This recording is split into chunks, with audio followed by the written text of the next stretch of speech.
ನೀವು ಕರ್ತನ ನೋಡಿ ಮೊರೆ ಇಟ್ಟರೆ ಆತ ನಿಮಗೆ ಸಹಾಯ ಮಾಡುವನು, ಮಾರ್ಗ ತೆರೆಯುವನು, ಹಣದ ಅವಶ್ಯಕತೆಗಳನ್ನು ಸಂಧಿಸುವನು. ಆತನಿಗೆ ಮೊರೆ ಇಡಲು ಅಭ್ಯಾಸ ಮಾಡಿಕೊಳ್ಳಿ, ಆತನ ನೋಡಿ ಪ್ರಾರ್ಥಿಸಲು ಅಭ್ಯಾಸ ಮಾಡಿಕೊಳ್ಳಿ. ಯಾವುದೇ ಕಾರ್ಯವಾಗಿದ್ದರೂ, ಮಕ್ಕಳ ವಿದ್ಯಾಭ್ಯಾಸ ಕಾರ್ಯವಾಗಿದ್ದರೂ, ವಿವಾಹ ಕಾರ್ಯವಾಗಿ ಇದ್ದರೂ, ಮನೆ ಕಟ್ಟುವಂತ ಕಾರ್ಯವಾಗಿದ್ದರೂ, ಎಲ್ಲ ಅವಶ್ಯಕತೆಗೂ ಮೊಣಕಾಲಿನಲ್ಲಿ ನಿಂತು ಆತನನ್ನು ಹುಡುಕಲು ಅಭ್ಯಾಸ ಮಾಡಿಕೊಳ್ಳಿ.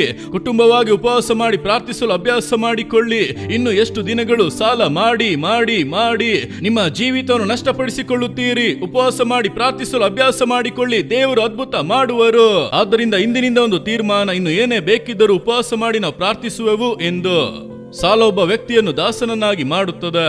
ದೇವರ ವಾಕ್ಯ ಆಲೋಚನೆ ಕೊಡುತ್ತದೆ. ಮನೆ ಕಟ್ಟುವ ಮೊದಲು ನಿನ್ನ ಬಳಿ ಎಷ್ಟು ಹಣವಿದೆ ಲೆಕ್ಕ ಮಾಡಿ ಅದನ್ನು ಮಾಡು ಎಂದು ದೇವರ ವಾಕ್ಯ ಆಲೋಚನೆ ಕೊಡುತ್ತದೆ.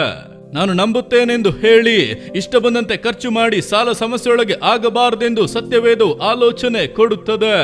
ಎಷ್ಟು ಕುಟುಂಬಗಳಲ್ಲಿ ಇಂದು ಸಾಲ ಸಮಸ್ಯೆಗೆ ಕಾರಣ ನೀವು ನಂಬಿಕೆ ಎಂಬ ಹೆಸರಿನಲ್ಲಿ ತಪ್ಪಾಗಿ ಕಾರ್ಯಗಳನ್ನು ಮಾಡಿದ್ದರಿಂದ, ಆಡಂಬರವಾಗಿ ಖರ್ಚು ಮಾಡಿದ್ದರಿಂದ, ಅನ್ಯಾಯವಾಗಿ ಖರ್ಚು ಮಾಡಿದ್ದರಿಂದ, ವ್ಯರ್ಥವಾಗಿ ಖರ್ಚು ಮಾಡಿದ್ದರಿಂದ ಸಾಲ ಸಮಸ್ಯೆಯೊಳಗೆ ದಾಸರಾಗಿ ಇದ್ದೀರಿ.